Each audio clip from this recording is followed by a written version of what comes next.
She had just stepped off a plane, tired, unarmed, and ready to go home. A black woman who had spent her entire life serving the country she loved. But in the cold echo of an airport garage, 3 officers decided she didn't belong. They didn't ask questions. They didn't verify anything. They just acted, fast, forceful, and blind to who she truly was. Within minutes, her freedom was stripped, her dignity challenged, and her silence mistaken for guilt. What they didn't know was that the woman they handcuffed held a title that could unravel everything they thought they knew about power, identity, and authority. And when she tried to make one simple call, their careers were already burning. But the real story of how it all began is even more unbelievable, because this wasn't random. This was something deeper, something darker, something still happening today.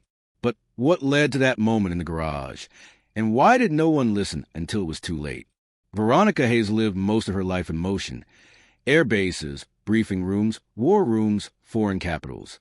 Yet beneath all the stars on her shoulder and the decades of service behind her, she carried herself with a quiet steadiness that made people lean in without her ever raising her voice. Off duty, she preferred simplicity, muted coats, clean lines, no visible insignia. She never needed to display her rank. The discipline lived in her posture, in the way she analyzed a room, in the calm that followed her everywhere. After 5 days of grueling meetings overseas, she was finally heading home. No red carpets, no cameras, just Veronica and her aide, Major Darnell Bishop, moving through the airport like any other returning travelers. She breathed in the cold air of the parking garage, grateful for a moment of stillness, a rare pause in a life defined by responsibility. To most people passing by, she looked like an ordinary woman waiting for a ride after a long trip. No one would have guessed she'd spent the week advising global security leaders, or that she carried clearances few in the country would ever touch. That anonymity never bothered her. In fact, she trusted it. But there was something different about that afternoon, a subtle tension in the air she couldn't quite place. Darnell scanned the garage with a familiar alertness, the kind that came from years of knowing danger seldom announces itself. Veronica checked her phone. One secure call to confirm she'd landed. One routine step she had done countless times. A step that, today, she'd never get the chance to complete. Because while she waited, 3 sets of footsteps were closing in, and none of them came with the respect she'd earned. If she had sensed what was about to unfold, she might have braced herself. But nothing could prepare her for what happened next. The moment Veronica and Darnell reached the open stretch of the garage, the air shifted. 3 figures approached with sharp, deliberate movements. No greetings, no explanations, just hands hovering near holsters and eyes fixed only on her. They didn't ask who she was. They didn't check credentials. They saw a black woman in plain clothes and decided they had their suspect. The first officer's voice sliced through the cold air, commanding her to keep her hands visible. Another moved behind her, already treating her like she was dangerous, guilty, less than.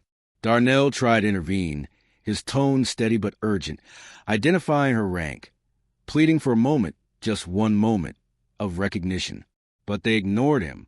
Worse, they dismissed him, pushing him aside as if his words, his uniform presence, meant nothing. Veronica attempted to follow protocol, reaching only for her government-issued phone to check in, but they didn't care. One grabbed her wrist. Another closed in from the side. Their grip was firm, too firm, fueled by the kind of authority that doesn't question itself. She warned them, calmly, clearly, that detaining her without verification would trigger a chain of consequences they were not prepared for. But her warnings only seemed to irritate them. They tightened their hold, forced her arms behind her back, and snapped cold restraints around her wrists. She didn't fight. She didn't scream.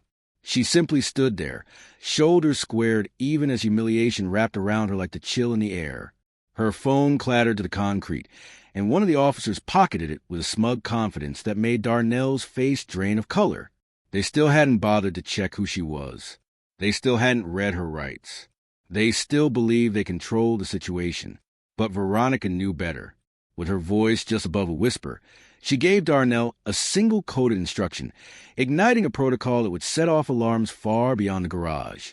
As he sprinted toward the elevator, The officers barked orders, convinced they had caught someone dangerous.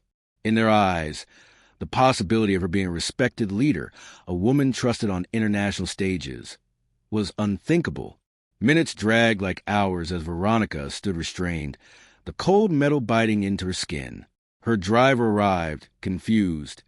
Travelers slowed, watching, yet no one stepped close enough to challenge the scene. The officers continued their misguided triumph, radioing a vague description that didn't match her, claiming she resisted, twisting the truth before anyone else could.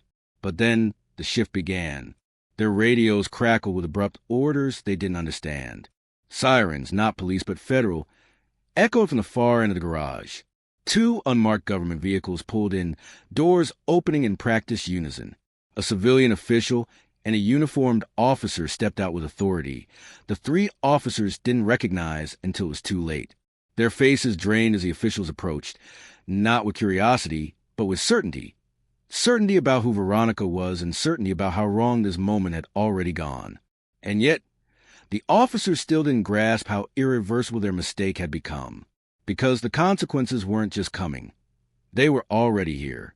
But what unfolds when the truth hits them all at once is far more explosive than anything they ever imagined. The moment the federal sedan stopped, the entire garage shifted from slow humiliation to explosive consequence. Veronica stood perfectly still, wrists bound, posture unwavering as a civilian official approached with a kind of authority that needed no raised voice. The 3 officers who had mocked her, ignored her warnings, and brushed off Darnell's pleas suddenly looked smaller, shaken, unsure, drenched in a realization that something was very, very wrong. The official didn't ask questions. She stated facts. She named Veronica's rank, her role, her clearance level, every word landing like a hammer. The officers froze, their confidence evaporating as their radios erupted with urgent orders, suspending the entire operation. Body cams were reviewed on the spot, and in the harsh fluorescent lighting, the footage looked even worse. The unnecessary force, the refusal to verify her identity, the slurred disguise of skepticism, the way her phone was taken without protocol. Veronica watched their faces as the truth unfolded, watched their bravado collapse into dread. And still, she said nothing, not out of weakness, but because silence was the last power they hadn't taken from her. When the official demanded the cuffs be removed on camera, the lead officer's hands trembled so visibly that even the onlookers went quiet. The click of the restraints unlocking echoed like a gunshot. Veronica didn't rub her wrists, didn't step back. She simply lifted her chin, a gesture so subtle yet so commanding that the officers looked away. But the humiliation wasn't over. Not for them. As internal affairs agents arrived and escorted the trio to a makeshift holding space, the garage filled with the sound of incoming alerts. The footage had leaked and signed, unrequested, unstoppable. Within minutes, phones buzzed across the country, newsrooms fired off breaking banners, and the officers' worst fear became real. The world was watching in real time. Veronica was escorted to a waiting vehicle, but before stepping inside, she paused. The air felt heavier, charged, as though the city itself held its breath. She glanced back, not the officers, but the concrete space where they reduced her to a suspect, a threat, a stereotype. For the first time since the ordeal began, a flicker of anger crossed her eyes, not loud, not wild, but razor-sharp and unforgettable, because this was no longer just about her detention. It was about what it exposed, what it revealed, what it proved. As she disappeared into the sedan, the officers were left surrounded by investigators, their futures unraveling with every replay of the video. But what happened after that drive, the investigations, the fallout, the public reckoning, would ripple far beyond that garage, reshaping everything that followed. Veronica Hayes returned home that evening, her coat folded neatly, her hands free, her dignity intact. But the experience had left an invisible mark that no rank, medal, or title could erase. She didn't cry, didn't shout, didn't demand attention.